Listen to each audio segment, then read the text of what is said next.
They're Boslla four zone lights.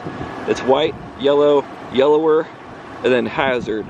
But since we have a high beam built into our bulb, they got rid of the hazard and gave us high beam. That's fine because I didn't want hazard lights. We have hazard lights. So,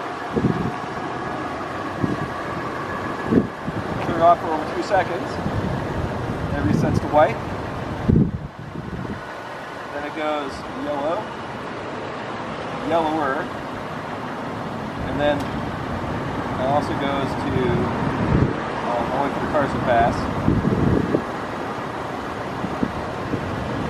high beam, which is, there's high beam.